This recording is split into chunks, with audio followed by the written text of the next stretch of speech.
بسم اللہ الرحمن الرحیم۔ سعودی عرب سے ساجد صاحب نے پوچھا ہے، اسلام کی بنیاد کن چیزوں پر ہے اور کیوں ہے؟ اسلام کی بنیادیں صرف 5 چیزوں کو کیوں کہا جاتا ہے جبکہ اسلام کے باقی احکام بھی بہت اہم ہیں؟ نیز کیا اسلام کی بنیاد صرف ان 5 چیزوں کو کہنا بدعت میں تو نہیں آئے گا؟ ساجد صاحب دیکھیں، اسلام کے تو بہت سارے احکام ہیں۔ اسلام میں پردے کا حکم بھی ہے، اسلام میں داڑھی کا حکم بھی ہے، اسلام میں والدین کے ساتھ حسن سلوک کا حکم بھی ہے، لیکن حدیث میں آتا ہے، بخاری مسلم کی متفق علیہ حدیث ہے، بنی الاسلام علی خمس، کہ اسلام کی بنیاد 5 چیزوں پر ہے: توحید، نماز، زکوٰۃ، روزہ اور حج۔ تو ان کو الگ سے اس لیے بیان کیا گیا کہ باقی جتنے اسلام کے احکام ہیں نا، وہ تو ویسے بھی آسانی سے عقل سے سمجھ میں آتے ہیں۔ والدین کے ساتھ حسن سلوک کا حکم اس لیے کہ ان کے احسانات ہیں، یہ تو کوئی بھی تھوڑی سی سینس رکھنے والا آدمی ہوگا یا غیرت ہوگی تو اس کو یہ حکم سمجھ میں آئے گا۔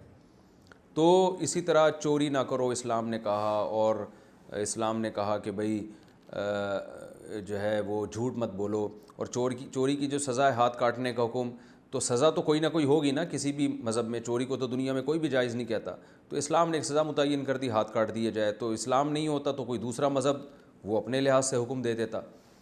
تو 5 چیزوں کو اس لیے کہا گیا کہ اسلام ان 5 چیزوں کی وجہ سے دیگر مذاہب سے ممتاز ہے، کیونکہ دیگر مذاہب میں آپ کو عبادات کے جو خاص طریقے ہیں وہ ہر مذہب کے اپنے کوئی مخصوص طریقے ہوتے ہیں، تو جبکہ اسلام میں یہ ہیں۔ ان میں سب سے پہلے اسلام قائل ہے توحید کا۔ دیگر مذاہب سے جو اسلام کو جو چیز جدا کرتی ہے وہ یہی ہے، دوسرے مذاہب توحید کے قائل نہیں ہیں، تو یہاں سے ان کا پتہ صاف ہو گیا۔ دوسری، پھر اللہ کی عبادت کیسے کرنی ہے، اللہ کی جو مخصوص طریقے سے عبادت ہر مذہب میں ہوتی ہے، یعنی پہلے تو اللہ کو ایک ماننا ہے، پھر ایک ماننے کے بعد اب اس کی غلامی یعنی اس کی عبادت جو ہر مذہب کے خاص ایک جس کو ورشپ کہا جاتا ہے ہر مذہب میں ہوتی ہے۔ عیسائی چرچ میں جاتے ہیں، یہودی اپنے عبادت خانوں میں جاتے ہیں، سکھ اپنے عبادت خانوں میں جاتے ہیں، ہندو اپنے مندروں میں جا کے مخصوص اعمال کرتے ہیں۔ تو ہمیں بتا دیا گیا کہ وہ جو مخصوص چیزیں، جو مخصوص قسم کی عبادت ہے، وہ اسلام میں پھر 4 طرح کی ہے۔ ایک نماز ہے جس کے مخصوص احکام ہیں، دوسرا زکوٰۃ ہے جو مخصوص طریقہ ہے، اس کا مخصوص احکام ہے اور خاص اس کی شرطیں ہیں، پھر ایک روزہ ہے اور ایک حج ہے۔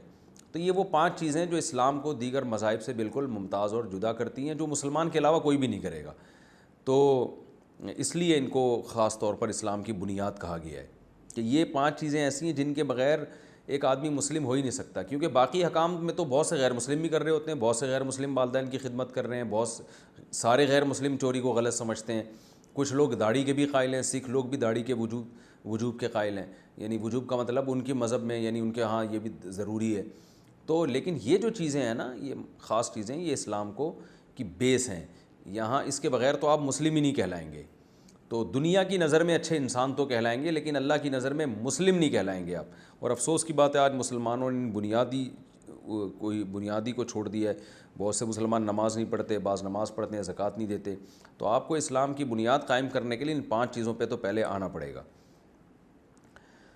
عرب ممالک میں جمعے کی سنتیں کیسے پڑھیں؟ یہاں جمعے کے دن خطبے سے پہلے 4 سنت کا وقت نہیں دیا جاتا، اس صورت میں ہمیں کیا کرنا چاہیے؟ موسیٰ صاحب مکہ مکرمہ سے پوچھتے ہیں۔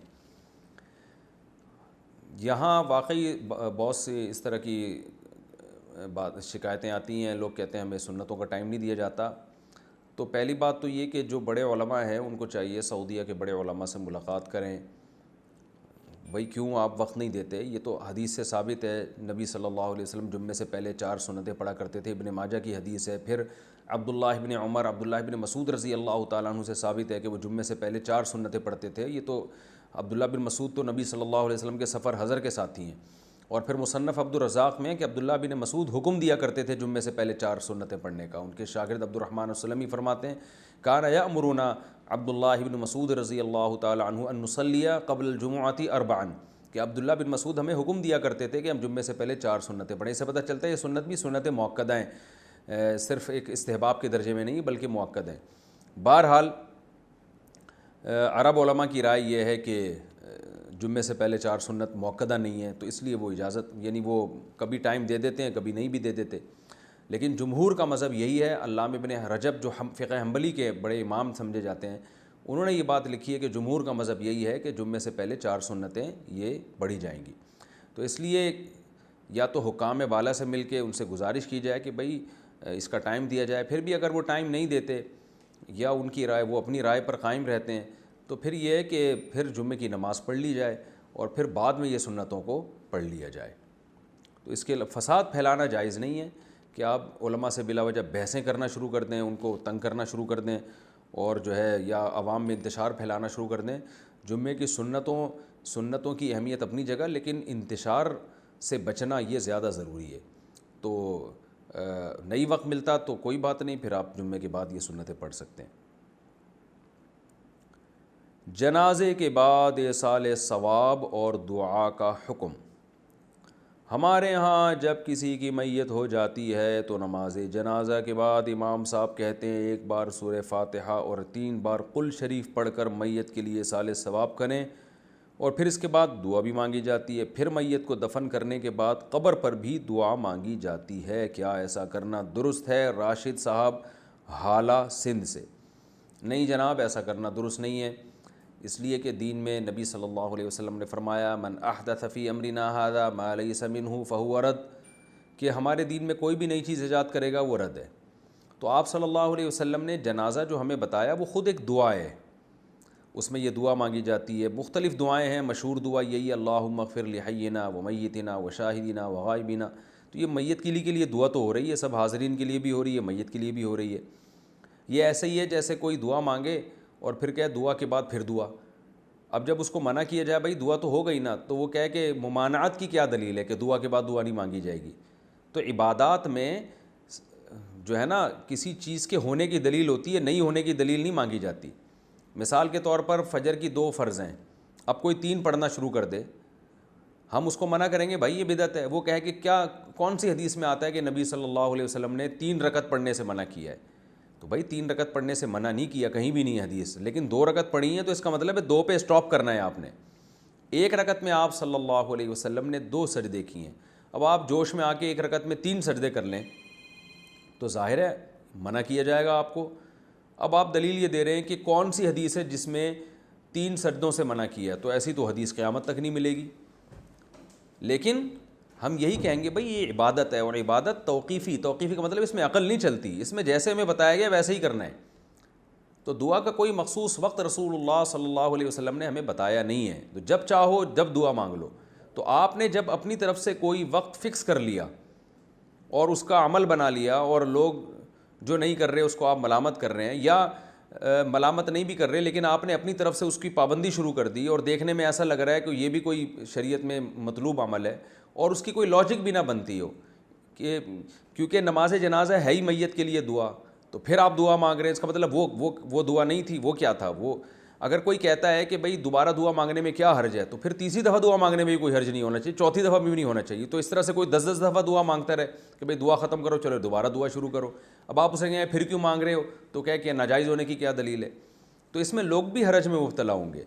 تو اس لیے جو شریعت نے جتنا بتایا ہے، نبی صلی اللہ علیہ وسلم نے جنازے کی نماز کے بعد کبھی بھی پوری زندگی الگ سے دعا نہیں مانگی، بلکہ آپ صلی اللہ علیہ وسلم نے جلدی دفنانے کا حکم دیا۔ اس پر صحیح حدیث موجود ہیں کہ جلدی دفنایا جائے۔ تو نماز جنازہ کے بعد اگر آپ دعا مانگتے ہیں تو اس سے میت کے دفن میں تاخیر ہوتی ہے، جو کہ شریعت میں ناجائز ہے، برا عمل ہے یہ۔ اس پر پوری امت کا اتفاق ہے کہ اسلام میں میت کو جلدی دفنانے کا حکم ہے۔ تو جنازہ پڑھتے ہی آپ فوراً میت کو دفنائیں گے، دفن کرنے کے بعد پھر قبر پہ دعا مانگنے کا ہمیں حکم دیا گیا ہے، اور آپ صلی اللہ علیہ وسلم نے حکم دیا کہ میت کو دفن کر کے اس کے لیے دعا مانگو کہ اللہ اسے قبر میں ثابت قدم رہنے کی توفیق عطا فرمائے، سوالات کے جوابات میں مغفرت کی دعا۔ تو وہ قبر پہ دفنانے کے بعد ہے، دفنانے سے پہلے نہیں ہے۔ تو جو نبی صلی اللہ علیہ وسلم نے شریعت نے جیسے بتایا ہمیں اسی کو فالو کرنا ہے، یہی عشق مصطفیٰ کا تقاضا ہے، اور یہی اس سنت رسول صلی اللہ علیہ وسلم کا تقاضا ہے۔ شاعر نے کہا ہے نا، شرط ایماں مصطفیٰ سے والہانہ پیار ہے، پیار لیکن پیروی ہے، پیروی دشوار ہے، کہ مصطفیٰ صلی اللہ علیہ وسلم سے جو ہے نا عشق کی حد تک محبت کرنا یہ ایمان کی شرط ہے، لیکن محبت نام ہے فالو کرنے کو، تو آپ صلی اللہ علیہ وسلم نے کہیں بھی کوئی ضعیف موضوع روایت بھی نہیں ملتی ہے کہ نماز جنازہ کے بعد پھر آپ صلی اللہ علیہ وسلم نے ہاتھ اٹھا کے دوبارہ دعا مانگی ہو یا 3 دفعہ قل شریف پڑھا ہو. تو بس جنازہ ہو گیا، فوراً میت کو دفنائیں، دفنانے کے بعد پھر آپ جتنی چاہیں دعا مانگیں. وہ نبی صلی اللہ علیہ وسلم نے دعا مانگنے کا حکم دیا ہے، تو اس موقع پر آپ دعا مانگیں.